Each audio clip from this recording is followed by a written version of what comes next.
ناشط في منظمة عالمية من منظمات حقوق المرأة، وفي نفس الوقت متهم بتعذيب وقتل زوجته عن طريق رميها من الدور السابع، وبعدها يكتب بوست نعي ويوهم الناس إنها انتحرت. وهنا بتبدأ قضية من قضايا غريبة شوية.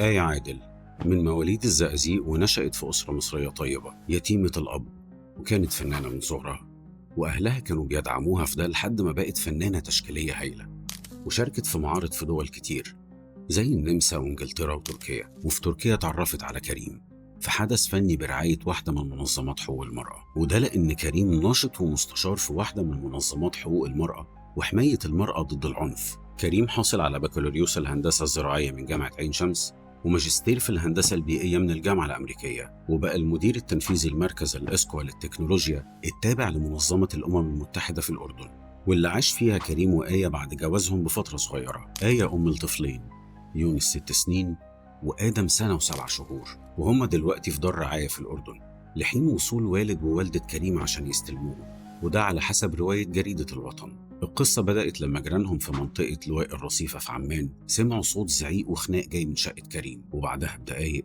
الصوت بيسكت فجأة، وبيسمعوا صوت خبطة قوية في الشارع، وبيكتشفوا جثة آية تحت البيت. الأمن الأردني قال إن آية وقعت بعد خلاف مع جوزها، وإن في فيديوهات انتشرت للحظة وقوع الحادثة، وظهر فيها إن آية وقعت من الشباك، وما كانش ظاهر فيها أي تفاصيل تانية. النيابة العامة وقتها وبناء على الأدلة القليلة المتاحة، واللي من ضمنها الفيديوهات اللي ما كانتش بالوضوح الكافي، قالت إن آية هي اللي رمت نفسها، واتهموا الزوج بس بتهمة العنف والإيذاء. والكلام ده كان قبل ظهور التقرير المبدئي للطب الشرعي، واللي ظهر بالفعل قبل ساعات، وفيه إن آية الله يرحمها اتعرضت لإصابات كتير، منها كسر في الجمجمة وجرح قطعي في الجبهة وآثار ضرب باستخدام آلة حادة. أما بالنسبة لأسرة آية فبيقول إن جوزها هو كان السبب في وفاتها، وإنها كانت بتتعرض للعنف النفسي والجسدي ووصلت للتهديد بالقتل، وده كان قبل الجريمة على طول. وقالوا كمان إنهم كانوا متفقين على الطلاق بكل تفاصيله، لدرجة إنها نزلت مصر واشترت شقة في اسكندرية عشان تعيش فيها هي وأولادها، وبعدها رجعت الأردن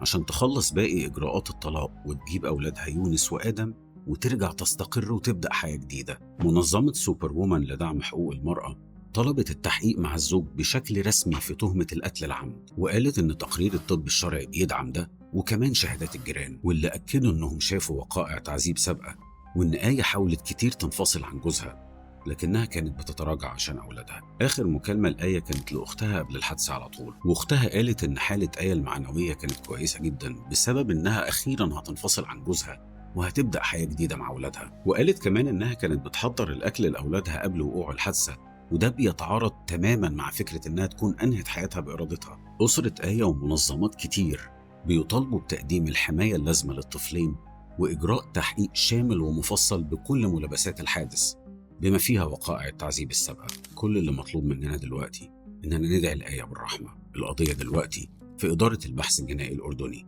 وفي انتظار نتائج التحقيقات اللي أكيد هتكشف الحقيقة، وهنكمل القضية بعد إصدار الحكم. بس كده، دي كانت قضيتنا، واستنونا في قضية جديدة من قضايا غريبة شوية.